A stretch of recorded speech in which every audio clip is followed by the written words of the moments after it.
Welcome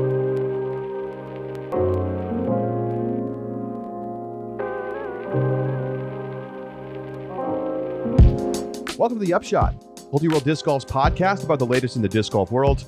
I'm the editor of Multi-World Disc Golf, Charlie Eisenhood. Joining me, as always, is Josh Mansfield. And I saw a little tweet last night about Formula One. Josh, Formula One is one of the largest spectator sports in the world. In fact, I think it might be number 2 to soccer, or maybe even number 1. Which is crazy because I'm like, how is that possible? But I know. Big stuff, car racing. And this is a tweet from Adam Stern. Adam is a motorsport reporter at the Sports Business Journal. And he reports Formula One is officially announcing that it will bring a new Saturday night 50-lap race to the Vegas Strip starting next season in November 2023. The 3.8-mile track has 3 main straights, 14 corners, a high-speed cornering sequence, a chicane section, and a top speed of 212 miles per hour. And take a look at this if you're watching on YouTube. Literally, they're going to drive right down the strip, Josh. I don't watch Formula One at all. I'm with you, right? Like, it's just not my thing. I will go to Vegas to watch this race, though. This looks incredible. This looks so cool. It really looks cool. And it makes me think about, like, could disc golf do, like, some kind of crazy urban course? Like, is this a thing that disc golf could try at some point? You know, there's obviously risks of having discs get all chewed up if you're throwing on concrete. But the idea of having disc golf played in a major metro area would be very interesting. Like, watching players try to throw tunnel shots down a New York City street is very cool to me. Look, here's the only thing I've got to say. If Formula One can figure out how to put a racetrack in the middle of the strip, we can figure out how to put spectators in the woods. That's all I got to say. That's it. Yeah, people act like it's an unsolvable problem, but that's not true, right? Like, it's that you just have to create areas for spectators to be. Mm-hmm. And then, like, design pathways that are for spectators that are off the fairways. Because right now, a lot of times on wooded courses, it's just like everyone walks through the fairways to go around everything. And there's not necessarily like back channel paths. I think you just need that. Yeah. Surely solvable. All right, well, let's get into the bulk of the show. So we've got a bunch of topics for you today. We're going to talk more about Calvin Heimburg. We are going to talk about Texas. We got a big Inside the Circle segment coming up. We've got to make some picks for the Silver Series Music City Open this weekend. So let's dive in. And where I want to start, Josh, as we get ready to move out of Texas and we're headed to Nashville for Music City Open on our way to Champions Cup a couple weeks in Georgia. Should we have 3 tournaments, including 2 Elite Series stops in Texas just a couple weeks apart? That's the first question. I'll just ask you that straight up. Should we do that? I'm going to say no. There is an email that I think is compelling that I'd like to share after your next question that kind of talks a little bit about this. But my answer still is no, and we can get into a little bit more why. Well, so tell us why. Okay. What? All right. If we want to do that, so let me read this email from Scott. So okay. Scott says, before you start taking away events from Texas, let's get some facts on the table. I agree with that. I like facts. Texas is home to the most PDGA members of any state. The states of Minnesota, Kentucky, Michigan, Illinois, and Iowa, a stretch of 5 Disc Golf Pro Tour events in a row, are the same size as Texas. Vermont and Massachusetts, home to 2 consecutive Disc Golf Pro Tour events, are 7% the size of Texas. Texas is home to 3 of the top 11 metro areas in the country, combining Austin and San Antonio into a single metro area. 4 of the top 10 cities by population, 6 of the top 22. You can make an argument that Texas should have more events than it does. This is where I really like this email. The problem is the location of the events. Benton and Waco are essentially the same place, 35 minutes from course to course. They aren't in a major metro area, and Tyler is less than 3 hours away and is in the middle of nowhere. There are Disc Golf Pro Tour caliper courses, some need minor changes, in San Antonio, Austin, Dallas, and Houston. The tour should have 3 stops, 2 Disc Golf Pro Tour, and 1 Silver Series. The stops should be in Dallas, Houston, and San Antonio/Austin. I imagine Scott's from Texas. Respect the point. The point. Here's the issue that I see. Okay, so first of all, it's true. Texas has more courses than any other state. Mm-hmm. It has more PDGA members than any other state. It's a serious nexus of disc golf. And think about what Luke Humphreys was telling us about honing his craft in the cash games in Texas. Yeah, that's awesome. The problem is that it's a little monotonous right now. I mean, we're getting kind of ugly courses. I wouldn't say Waco's ugly. I actually really like the sort of the beauty of that course, but it's on the verge of being outgrown, to be honest. And there's not a lot they can do because the course is already maxed the land that it can possibly use. Mm-hmm. And so here's what we saw. Okay. Here's a reason that I think. So number one, I feel like there was less enthusiasm about Texas states. And I think that's in part because, the last minute course change, or at least the last minute announcement of a course change. But it was also just not as compelling to watch because of the aesthetics of the course. And this is the key thing. Spectators packed into Waco. I mean, they had a ton of spectators at Waco. Like, they completely sold out all their tickets. Then there were fewer spectators at Belton, and there were fewer still at Texas State's, talking to pros. So clearly, there's some issue either with the geographical representation of those events or just the fact that everyone's going to go to Texas event number 1, because Waco isn't in a major metro, but it's accessible to major metros, which I think is fine. I don't think that's necessarily a problem. You don't have to have the tournament in downtown Houston in order for people from Houston to go to the event. But I just think that I can see there being 2 stops, but 3 tournaments in a row I think it's just too many. I just think it's too many. There's so many other parts of the country that should be explored. And it really isn't about the size of the state. It's more about like access for people around the country to see the event. Now, you can say Vermont and Massachusetts are, tiny, but like we're also talking about 3 of the best courses in the country. Mm-hmm. And we're talking about an incredibly dense population area. The problem with Smuggler's Notch is that is way up in the middle of nowhere. Like, it's a long drive from Boston and New York to get out to Smugs. But, Maple Hill is very accessible to millions of people. So I like Scott's take. I get it. I think that having a Silver Series and a DGPT makes sense to me. I don't know that, we should have back-to-back Texas DGPT events, because I just feel like we're like, there's no tournaments in the Southeast. Like, why aren't we doing that? Like, pros are deviating from going to MCO to go play Throwdown the Mountain in Florida. And obviously they have the Tallahassee Silver Series, which is cool. But like, I think we could have a true DGPT Elite Series stop in Florida at this point.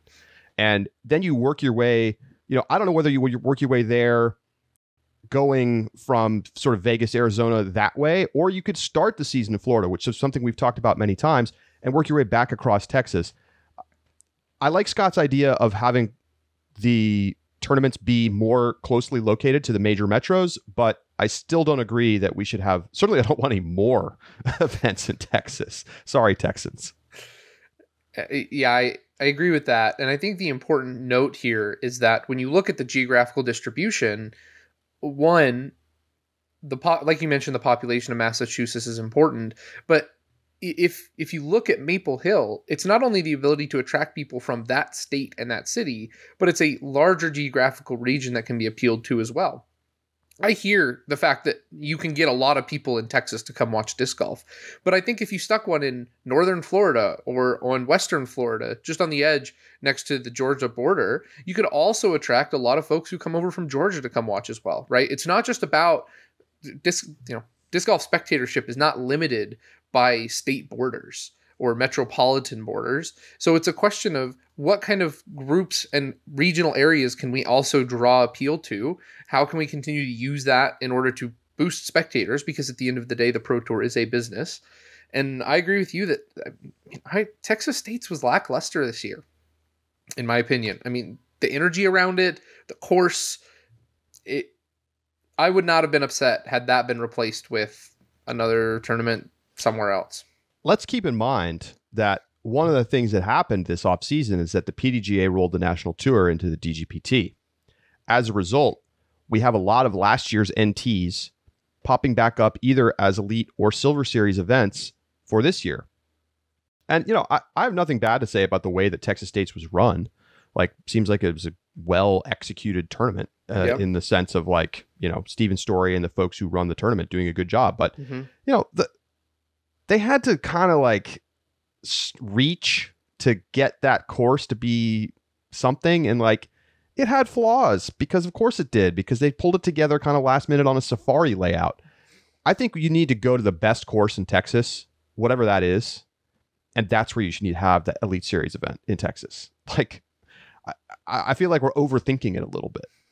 Put it on the best course in Austin or in Dallas. I don't care. But we don't need to have some, because there's good courses in Texas. They have more courses than anywhere else in the country. Mm-hmm. And we're doing it on some kind of last minute pulled together course. I don't think that makes sense. So if you're going to give us 2, then make it 2. Make it 2 Elite if you want. Don't do a Silver. Fine with me. 3 is too many. Especially when so many players are playing at the Silver Series stop because of its convenience. Mm-hmm. Belton, with a big influx of cash and some work on the course, could be an Elite Series stop in Texas. But, you don't want to do Waco and Belton because you're cannibalizing the same audience. Yeah. So, anyway, let us know your thoughts. Upshot@ultiworld.com. And I'm certainly ready to move out of Texas and see some other parts of the country. We're on to Nashville this weekend. Love Nashville. Okay, next question. Are we being too harsh on Calvin Heimburg? Our conversation on Tuesday's show prompted quite a bit of feedback. We got some YouTube comments. We got some emails. People generally, I'll just put it this way. We saw some emails saying that in general, we're too hard on the person who finishes second at a tournament. That happened to be Calvin Heimburg this weekend. But I would say, Josh, we have been tough on Calvin to start the season. We have been tough. Have we been too tough? After this last week, we probably were a bit too hard on Calvin. There are some numbers in here that are pretty compelling arguments that maybe we were a little bit rough on Calvin this week. Let me hit you with this first, okay? Yeah, go ahead. This weekend at Texas State's, Calvin Heimburg shot a 1070 average rating over the course of the event, and he lost. 1070. That has not happened very often. It is extremely rare for someone to average 1070 or better and lose. Now, if you're just looking at NTs and DGPT events, it's only happened 11 times. And half of those times were at the Memorial. And so let's just throw those out because the Memorial gives out 1100s like candy on Halloween. And what you see is, okay, so at Belton last year, Macbeth shot 1074 and lost to Ricky. And remember, they were both playing incredible at that tournament. Ricky finished second at Ledgestone with a 1073 rating. I'd have to look up the exact year of that. Ricky lost at Worlds in 2019, shooting 1073. He finished second. And so this is like rarefied air. Basically, the point is Calvin played great and Ricky played better. And I'm not sure that we gave him his due in saying how great he played, because he did play great. Yeah. And I think you're right on that. And what's interesting to me is when I saw the broader conversation about, how hard are we on Calvin, and if this is something that needs to be kind of shifted in our paradigm. So I want to read an email from Aaron, and I'll probably skip small parts of it. But I want to talk about this email, and then I want to go into kind of our discussion of Calvin and the way that we see him. So Aaron says that he started watching the Pro Tour in 2021, and he's crunched the numbers since then, and has seen that he was top 5 8 times in 2021, tied with Eagle and Ricky. The amount of scrutiny that Calvin receives for consistently playing great golf but not garnering the win, I really don't understand it. I see last season's lower number of expected wins, and this past weekend at Texas State is a combination of unlucky and the reality that we have a different type of tour. He goes on to talk about how Calvin is a low-risk player who plays his game really well, that he isn't an intense individual, but the more important fact is that he plays and is his own person, and that's what's important. And the third point that I think is the most important point of this email is that it misses how much disc golf has evolved the past couple of seasons. With this season in particular, I think we're entering a new era of MPO. Now you have a much deeper field that is touring full-time, getting more reps on a larger stage, and more opportunities to get hot at the right time. When Paul won Worlds in 2012, the landscape was drastically different than it is now. Even 5 years ago, in 2017, there were 15 Elite Series stops between the PDGA, NT, and the Disc Golf Pro Tour, not counting majors. 37 players attended at least half of those events. Of those 37 players, 13 averaged below 1,000 rating for the year. So only 24 of these touring players, with the low threshold of only attending half of Elite Series events, were 1,000 plus rated. Only 10 averaged a 1020 rating or higher. What a mind-boggling statistic about the growth of the pro scene from 2017. He then adds, to put that in perspective, 52 players have attended all 3 Disc Golf Pro Tour Elite Series stops this year, and only one is rated below 1,000, the legend Scott Stokely himself. Sorry, Scott. The field is deeper, better, and there are more chances for someone to get hot that is not thought of as an elite player. I think we're entering an era where it isn't the same top 5 to 10 guys dominating the sport, or I feel like what most people want, the next Climo or Macbeth. I really like this email for a lot of reasons. And I think that it acknowledges the nuance of the variety of winners and is right to point out that maybe Calvin Heimburg should not be held up to that same standard. Here's where I want to make a little bit of a disagreement, because some people pointed out, when it comes to Calvin's expectations, we're the ones who started Contract Year Calvin. You're right. We did. Last season, though, Calvin Heimburg reached a peak of 1054 rated. He spent 6 rating updates above the 1050 mark, or 1050 or better. He had 1 season at 1050, 2 seasons 1050. When we talk about the 1050 club, right now it's Paul, Ricky, and Eagle. Those are the 3 guys who have outperformed Calvin over the past 3 years since Calvin's 2019 successful season of the 2 Elite Series wins.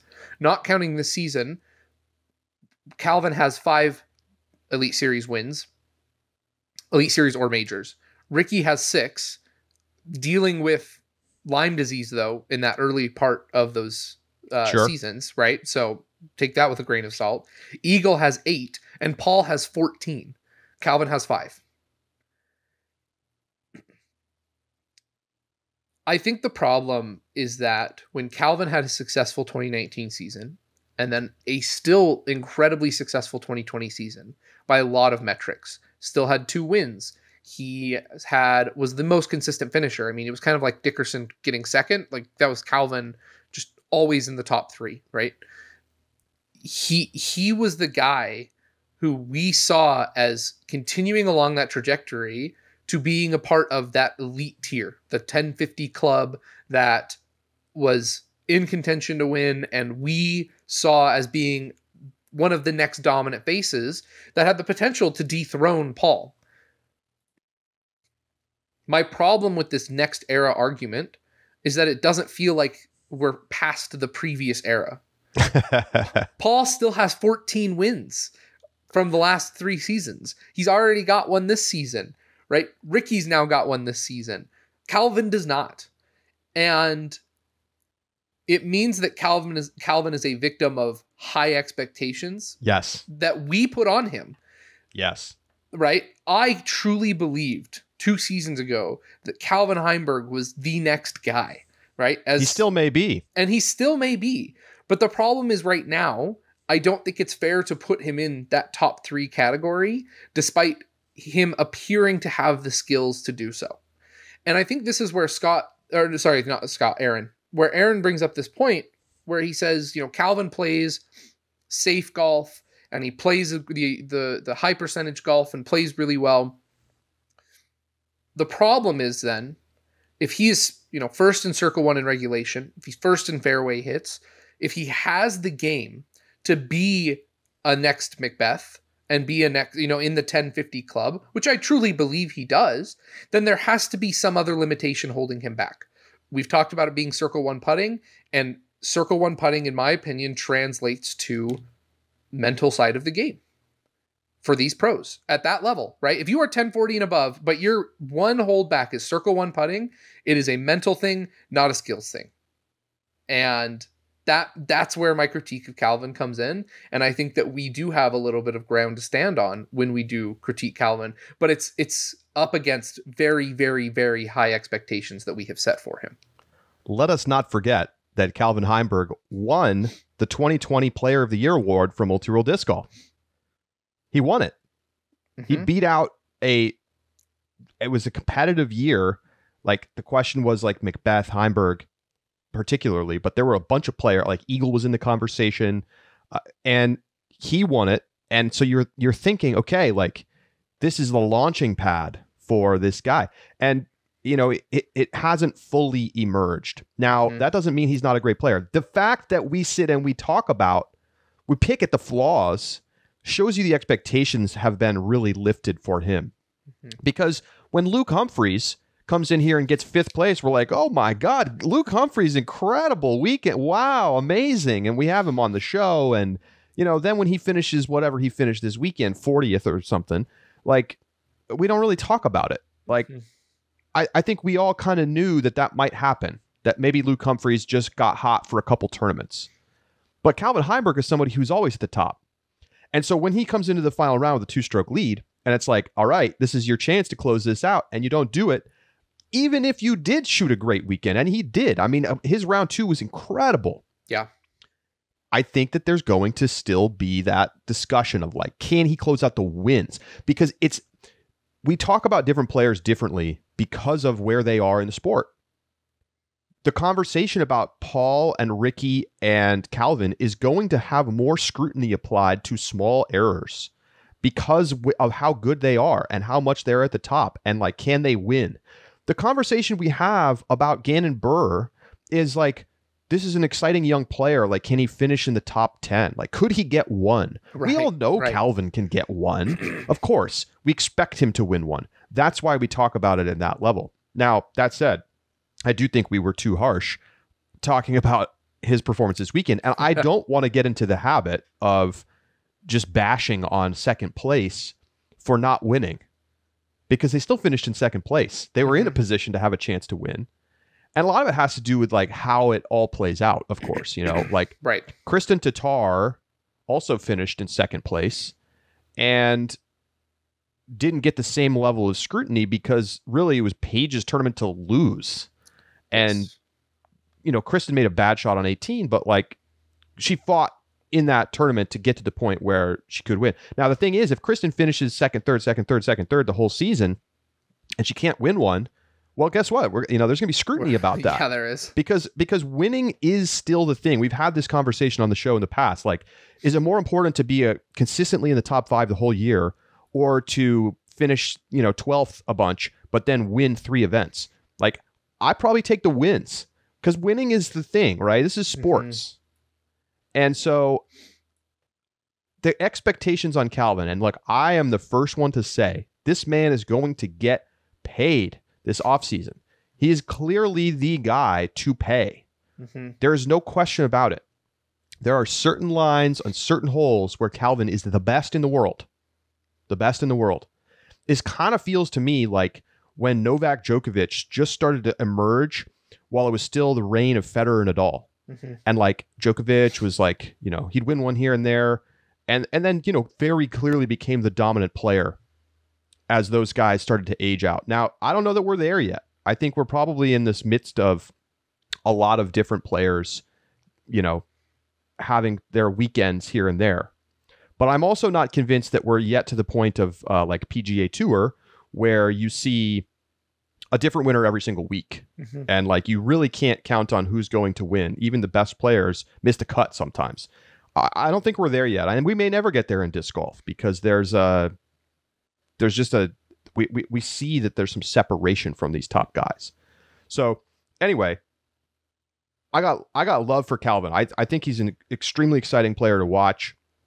I think we were probably just unfairly nitpicking at things like missing one putt, which, you know, you're going to miss a putt. Like he had a great putting weekend overall. He did. And to say that the tournament came down to him missing that putt on 13 isn't fair. But I do think it's worth exploring why are Ricky and Paul the ones closing out the wins in these tight final round situations way more often than other players? That's an interesting question, in my opinion. It's not just that. Yeah, I think it's reductive to just say, well, they're the best players so that they shoot more good shots. I think there's more to it than that. I think when the pressure is on, some players are able to really step up and find that next tier and the next gear, and other players aren't. And that's what makes the greats great. It's the same thing you see in other sports. So, very interesting. Let us know your thoughts. Upshot at ultiworld.com. Anything else on this, Josh? Yeah, the one other thing I just want to add is that, you know, you said wins are king, and that is true, but the wins that make the kings are majors. And we have diverse player portfolios here that we can kind of compare. Ricky and Paul obviously have it all. They have the wins, they have the consistency, and they have the majors. So you've got those two guys, right? Then you have Eagle, who has a lot of wins to his name, but no majors. He has a major. How many times am I going to have to tell you he's got a major? Kona Pista. Yep. And he's got a major. So put Eagle up there then. So, you know, because I think that's oftentimes what it feels like in the group. So you got Eagle, right? Who's also got the package. But then you got Chris Dickerson, who has the consistency, but he's also got a major under his belt. James Conrad doesn't have the same kind of consistency. He's had years where he was, you know, always regularly in the top 5, top 10. But he's also got 2 majors. 2 majors. Right? And Calvin doesn't have enough wins to bump him up to the Eagle Ricky Paul. But he's got guys who have majors standing next to him that I feel like means that he's not able. I mean, you're right that he's a little bit in between, but I don't know. I feel like he's pretty similar in that level of where I think of him as Chris Dickerson, and you know, who's got the majors to back it up, who now is on tour full time. And I think I would not be like, I think it's a very real possibility that Chris Dickerson has a better season than Calvin Heimburg right now. Sure. I mean, I think Chris Dickerson's, you know, clearly a top 5 player in the world. He absolutely is. As is Calvin. As is Calvin. I want to see when Calvin gets the push, right? But the problem is, I feel like the line isn't underneath the top 5; it's underneath the top 3. And right, that's where the line is. And Champions Cup coming up, baby. Champions Cup coming up. I want to see some low line drives from Calvin. I think he's got as good a shot as just about anybody to win this tournament. Yeah, he could very well be get that first major, because I mean, I agree. I think, you know, you have to win. You have to win majors, and especially as we transition into kind of what I'm going to call like this new modern era of DGPT kind of running the show. We now have 4 majors. we're going to start to put more emphasis on the majors. It doesn't feel kind of like as wishy-washy with like, oh, well, we're going to play 6 months of tournaments before we get a major. No, it's major time coming up. It's the same in golf, right? It's like the Masters is about to be here. We're going to start to emphasize that more. And so that'll be an interesting side note. Okay, let's take a break. When we come back, we're going to go inside the circle, and we've got some picks and an over-under. We'll be right back.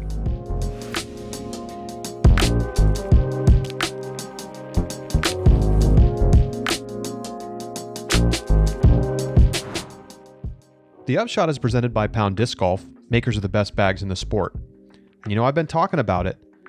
The new smaller bag from Pound, the Rufus, is almost here. You can check out videos of the prototype version 1 and 2 on Pound Disc Golf's new YouTube channel.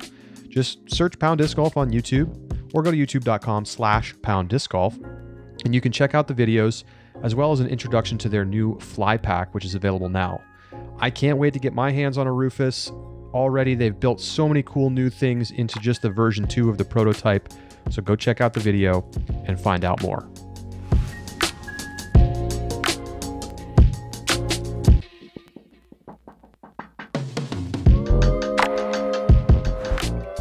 Welcome back to the Upshot.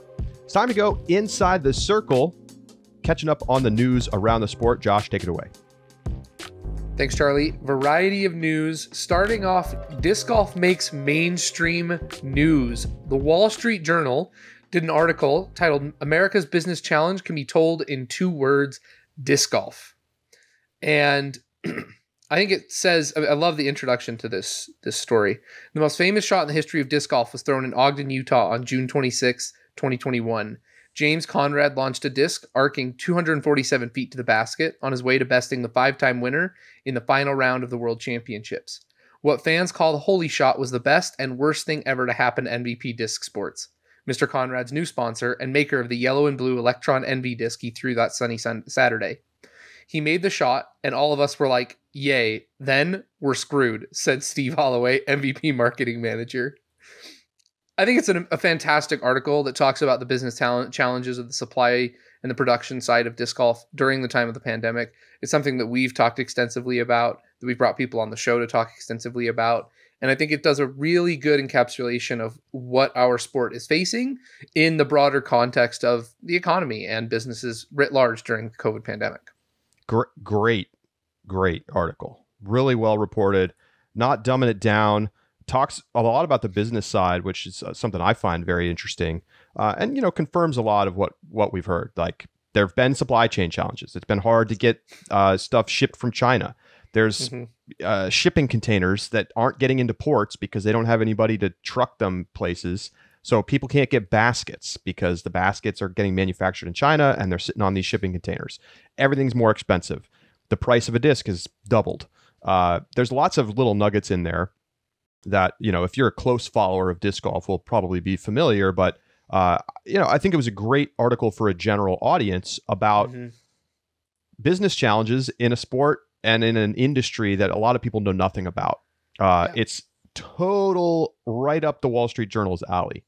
I'm a daily Wall Street Journal reader, and I actually emailed one of their sports reporters 2 months ago. And I mentioned, I emailed because of Ricky's contract signing. And I said, hey, you all should really look into doing a story about the growth of disc golf the last couple of years. They'd written a story about dynamic discs as kind of a pandemic bright spot. They sort of did a piece about Emporia, Kansas, and contrast between some businesses having to shut down and then, dynamic discs booming. A different reporter for this story covering, what happened to Worlds, MVP, a little bit about some of the other manufacturers as well. And so I don't know if that got around to them or if this is something that they were working on separately, but just very cool. I think there's more stories to be told about disc golf's business situation. I mean, you could do a whole piece just about the sponsorship contracts that these players are signing. But yeah, lots of very interesting little nuggets in there. One thing that I found interesting, and it's something that I'm paying attention to going forward, are disc golf manufacturers starting to build too much inventory?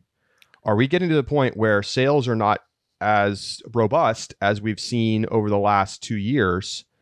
There are some quotes in the article, one from Infinite Discs, that mentions the envy, the commemorative envy, and they say they've still got hundreds on the shelf, and that like the supply came a little too late. Did they over make those discs? I mean, everyone knows you can get one easily. They've already probably satiated that supply or the demand for that particular disc. I think we could see disc golf manufacturers who've been like so slammed expanding their production capacity a ton, making a ton of discs, and we may get to the point soon at some point this year where everyone goes, oh gosh, like we're not selling it as much as we thought. Now they're all on shelves. Don't be surprised to see disc sales coming out and big mystery boxes and things of the sort later this year. Next up, we have the PDGA numbers for last year, and the growth continued, Charlie. It shows that new member growth was 67% from last year, which doesn't quite match the COVID numbers of 84%, but I mean, still strong and incredible growth. FPO growth, or female PDGA membership growth, does outpace male members, 67 to 54%.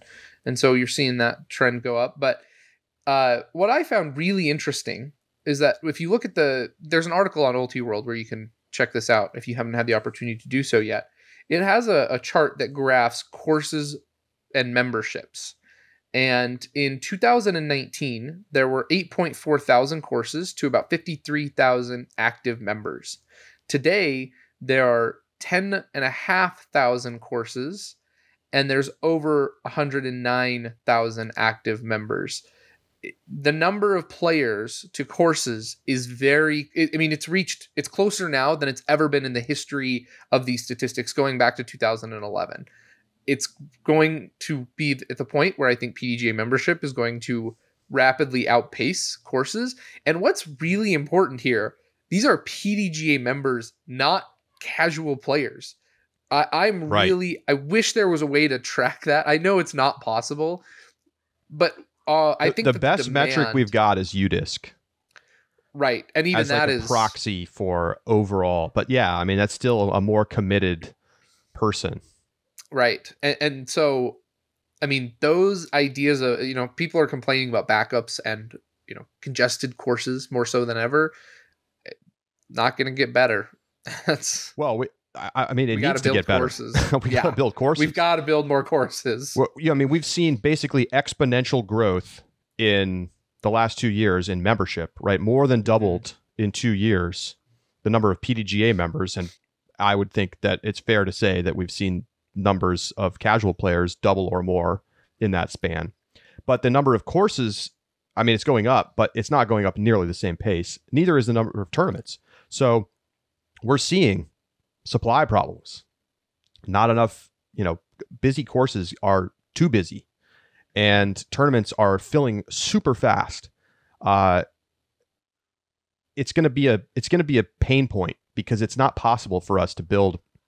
We're not going to double the number of courses in the United States in 2 years. It's just not going to happen. So the efforts need to be underway now to start to try to put more courses in high demand areas so that you can alleviate some of the pressure that is on these popular courses. Hard to do with the price and scarcity of land in some of those areas. That's true. As a New York resident, I'm sure you are very well aware. That's true.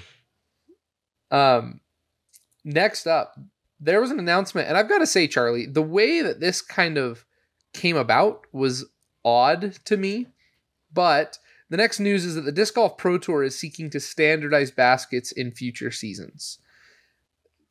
There's an article up on Ulti World that talks a little about this. You had the opportunity to chat with Jeff a little bit about this, right, Charlie? I did, yes. Yeah, so tell us a little bit about this. Well, okay, so first of all, on the Nick and Matt show, Paige Pierce basically casually broke this news that the DGPT was going to be standardizing baskets, and it quickly made the rounds around the internet. And so I reached out to Jeff. I was like, is this accurate? And Basically, the answer is yes. So players complain a lot about having to play on different baskets each week. And I think, players have their various preferences, and some baskets are better than others. But that doesn't mean that they always play on the best baskets, because each manufacturer at its events that it sponsors wants to have its own baskets in the ground, even if their basket isn't that good. So you have spit outs and people complain, and then they have to switch baskets the next week and people complain. And so the DGPT is looking to standardize baskets. And what does that mean? Well, it means that they're either going to design and fabricate their own baskets that they create themselves. They're going to bid it out and say, okay, various basket manufacturers put in a bid. You get to become the official basket of the DGPT for, let's say, 7 years or something. Or they set out a specific design specifications, which maybe is like size of basket, number of chains, weight of chains, powder coated, whatever. They design specs, and then all of the basket manufacturers can design a basket to these specs and be able to be called the Disc Golf Pro Tour basket, official basket, or something like that. This is a very challenging thing to do, and the reason is that this is big business for current basket manufacturers.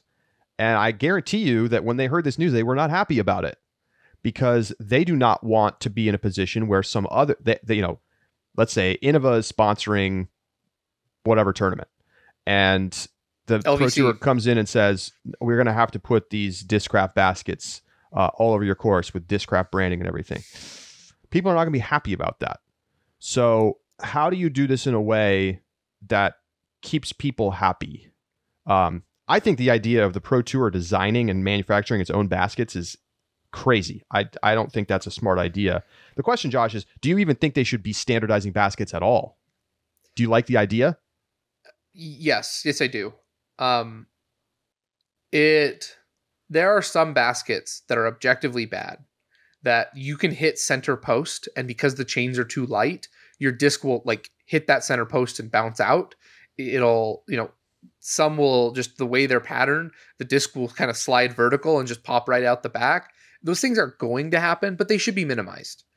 I would rather see the lucky catch occasionally because we have good baskets than the unlucky players are just punished despite a perfect shot.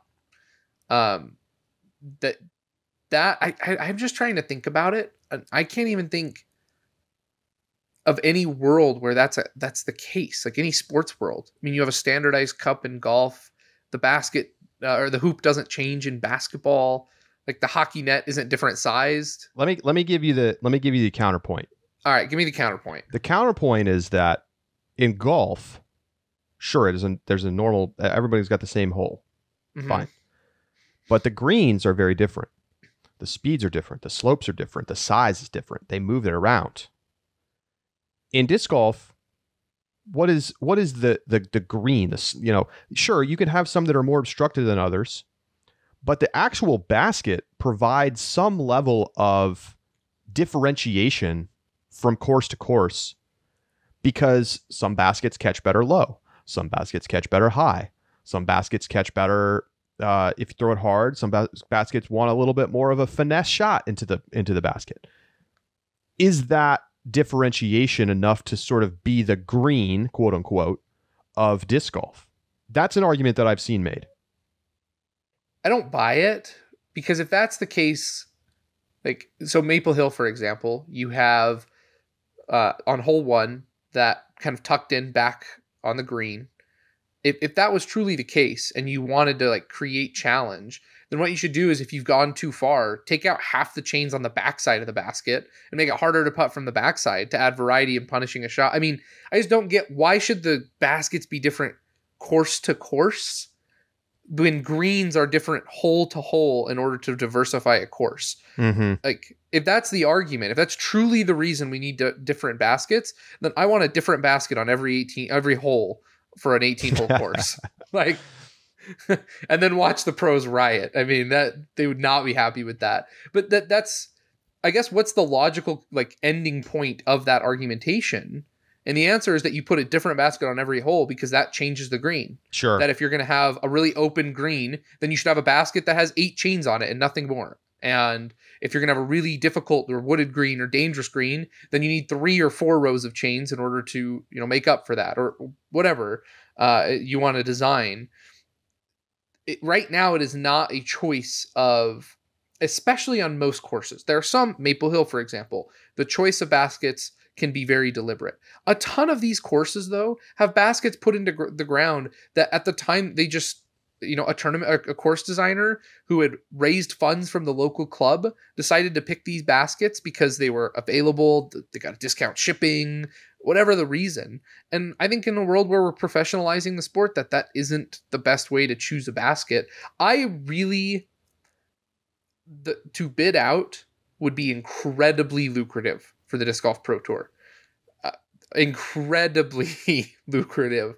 I would wonder if it would hurt title sponsorship opportunities and funds elsewhere. But if we are getting our biggest tournaments funded by outside sponsors anyway, does it matter? I'm not sure. I think a good first step, though, is to create standard specifications that say you must have X number of chains. They must be X weight. The cage or target area must be these dimensions. A lot of that already exists, though. Like, there's basket standards that already have to be met. I think that here's the thing. Here's a way to make this work. Okay, you bid it out. Yep. You make, let's just say, DGA becomes the official basket manufacturer or the official basket of the Disc Golf Pro Tour, and they white label the baskets, and the band says Disc Golf Pro Tour.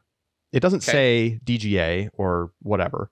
It just says Disc Golf Pro Tour, or it's unbranded on top, whatever. Okay. And then that's just, pay up if you want to have your baskets.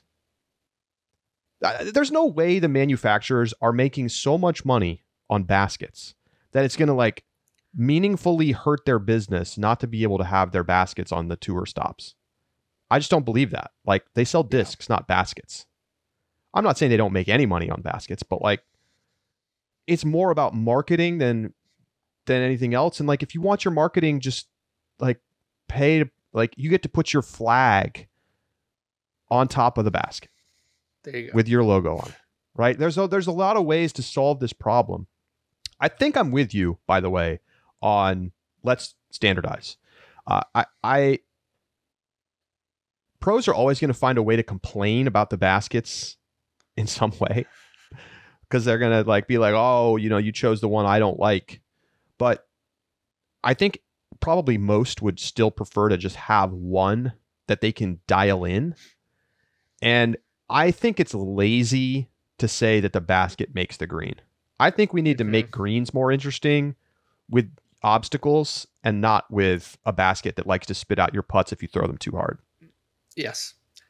I saw a compelling email that talked about changing putting statistics from Circle 1 and Circle 2 to defining a green like golf does, and then just tracking putting statistics from the green.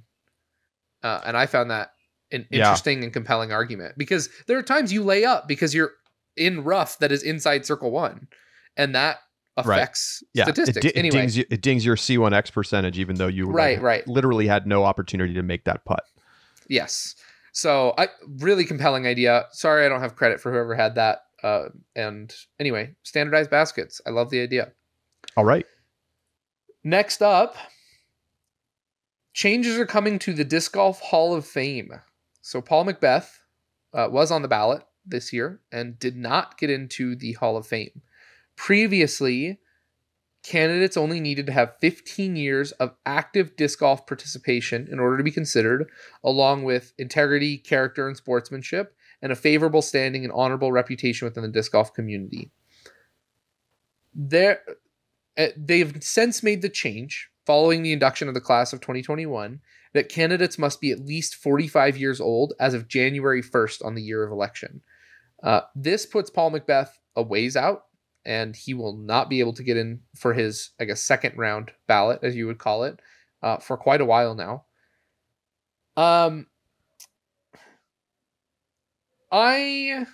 This is weird in a lot of ways, because I don't love the way that the Hall of Fame, the kind of ambiguous standards for the Hall of Fame. I think that there were, and we've talked about this before, about how what gets you into the Hall of Fame can be everything from manufacturing to course design to PDGA participation to actual being a pro player, and there needs to be some sort of delineation for that. But the fact that we have the rules established and that Paul McBeth meets those standards that were previously established, meets all of them, and then still doesn't get in because it feels weird and didn't feel quite right and like it wasn't the time, is, in my opinion, a poor handling that did cause some controversy. Yeah, so if people saw this, McBeth a couple weeks ago posted second ballot on it as an Instagram caption. And he's upset. I mean, you can read the article. He talks about that he's upset that he won't be a first ballot Hall of Famer now because he was put on the ballot in 2021 and it didn't get voted through. Because let's think about why. It's not because people don't think that he should be in the Hall of Fame. No one would say that. No one would argue that. Nope. Like, you don't even need criteria to know that Paul McBeth is going in the Hall of Fame, okay? The issue is, should Paul McBeth go in the Hall of Fame when he's 31 years old and is still probably the best player on tour? Like, that's a little weird. And I opened the article talking about Ken Climo getting in 95 when he was in the middle of his 9 straight Worlds run and in the heart of the prime of his career. Mm-hmm. That's weird. It was weird then, and it would be weird now for Paul McBeth to get into the Hall of Fame, in my opinion. And I understand why Paul is frustrated. And he even said, he's like, if you want to change the rules, fine. But when I was on the ballot, the rules were the rules. How did I not get in, basically? Yeah. And like, change rules after you vote me in. But I think what happened is that voters, who are the members of the hall, who are already in the hall, had a ballot with 30 people on it. And it's like, well, we have these people from the 1980s who should be in the hall. Now, I'm going to vote for them because Paul's going to have his time. We can wait to vote Paul in. It should never have happened that Paul was put on the ballot. And they should have changed these rules a long time ago, but they didn't. And they're working now to modernize the way that things work. I would like to see even more transparency around this. Like, everything is very secretive. The ballot is secret. The voting is secret. We don't get to know anything except who gets in, basically. And I want to see them open that up more so that we have more of a sense of, like, what exactly are the criteria? Like in golf, you have to have won a certain number of majors or events in your career in order to be considered for the hall in the first place. We don't have that in disc golf. There's literally no competitive standard set out. It's just like, you were distinguished. Well, that seems a little wishy-washy. Like, I think if you haven't won a major, you probably shouldn't be considered for the Hall of Fame. Like, and this is separate from like the contributor category of people who have helped build the sport. I have no problem with those people getting recognized for their work growing disc golf, especially for a young sport. That makes a ton of sense. Let's clarify what that category is. Let's clarify who's getting in because they are a contributor. Let's clarify who's getting in because they're a competitor. And let's give some more meat, in my opinion, to what gets you across the threshold of even being considered.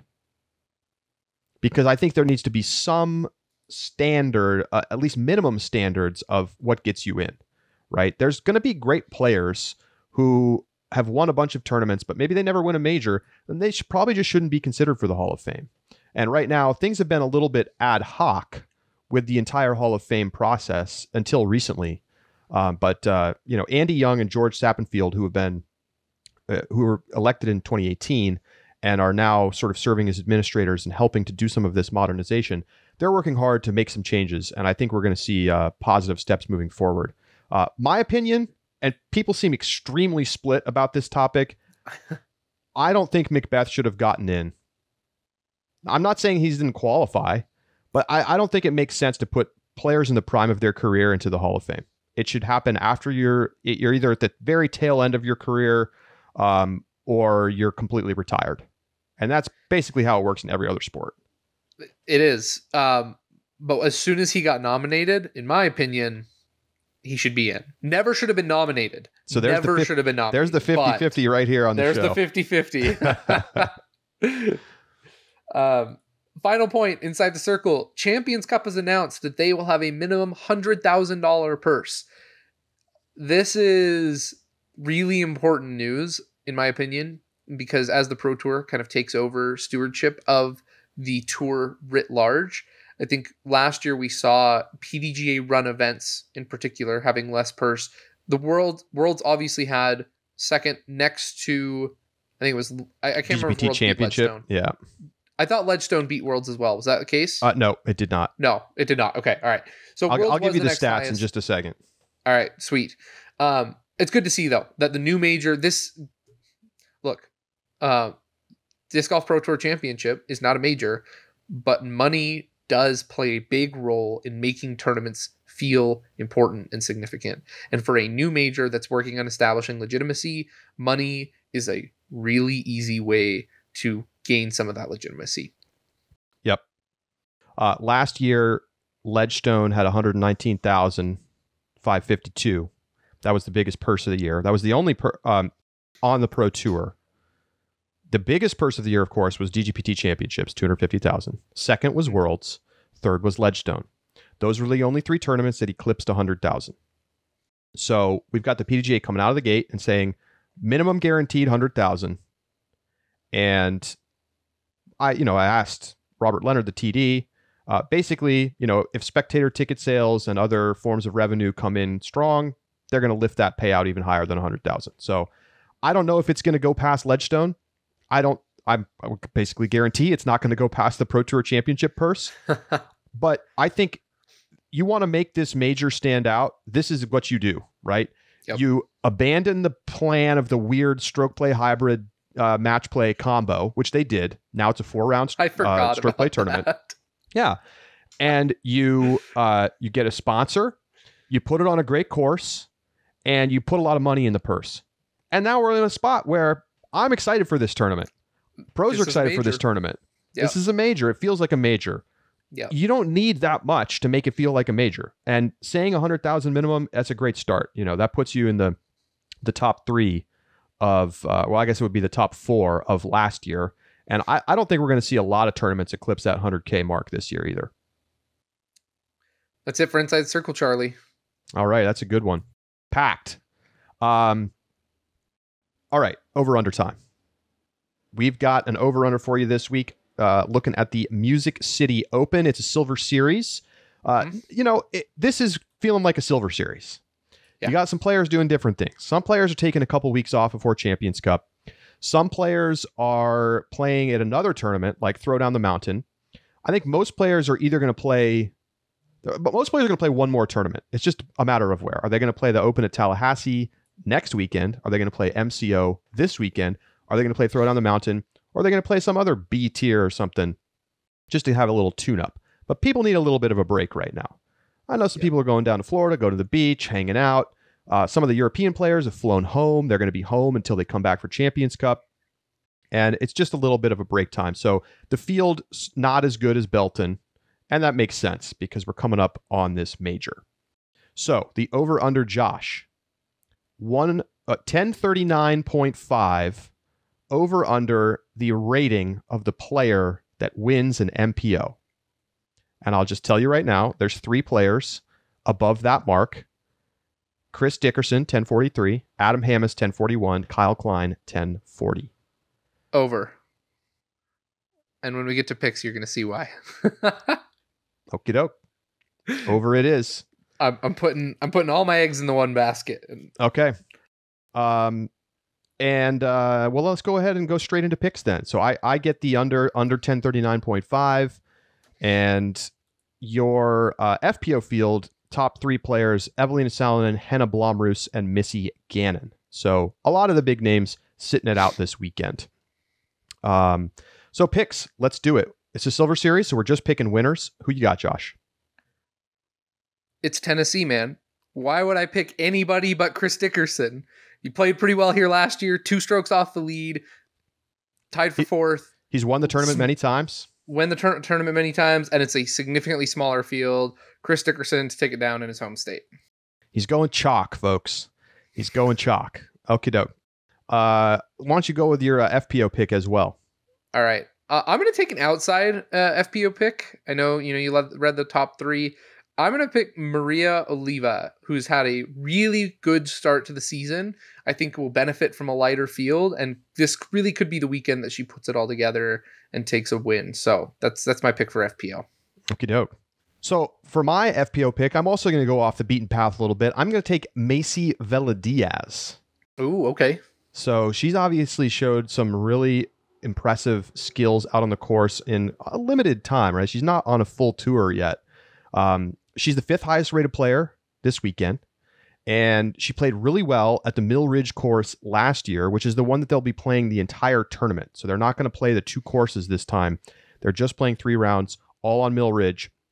And I really like Macy Veladiaz's chances, especially since, like Evelina and Henna, the top 2 rated players, they're not in form right now. Like, it's hard to feel like they're going to win, given what we've seen so far this year. So, Missy Gannon, I really like the Maria Oliva pick, but Macy Veladiaz is my pick. I'm also going to do something a little spicy in MPO. I'm taking Nicholas Antila to win this weekend. Okay, so I was impressed with what we saw from Nicholas at Texas State's. I think now that you had a chance to kind of get the nerves out, get the first, course in. Now we're going to play an easier course, and a course that's going to demand shot shaping and precision more than distance, power, and I think that really favors a player like Antila. This is going to feel a little bit more at home with what he's used to. And, he was right around the top 10 for much of the tournament at Texas State. So this is a little bit of a sneaky pick. Vaino Makala played really well here last year. So I'm also kind of leaning on that. I think that this is a course that's going to set up well for European players and what they're used to. And so I know this is a stretch because I certainly think Chris Dickerson is the favorite, but I'm going to take Nicholas. Of the top 15 rated players, 4 of them are Europeans. So this could be the tournament that we see the European MPO winner come out. I like the pick a lot. Tournament starts tomorrow. The post-produced coverage will be on the Disc Golf Pro Tour YouTube channel, live coverage on DGN on Sunday. That is going to do it for this edition of the Upshot. Keep the emails coming. As we announced on Tuesday's show, we're going to be doing a subscription giveaway. All you got to do is send in some thoughts on the show and what we could be doing better, segment ideas, what's working well. We have had so many great responses so far, so keep them coming. We're going to be making some changes soon, and we're certainly looking forward to giving away some 1-year Ultiworld Disc Golf subscriptions. You get the bonus segments, you get the email newsletter, mailbag, and a bunch more. So appreciate all of your thoughts and your continued listenership. For Josh Mansfield, I'm Charlie Eisenhood saying so long, and we'll talk to you next week right here on The Upshot.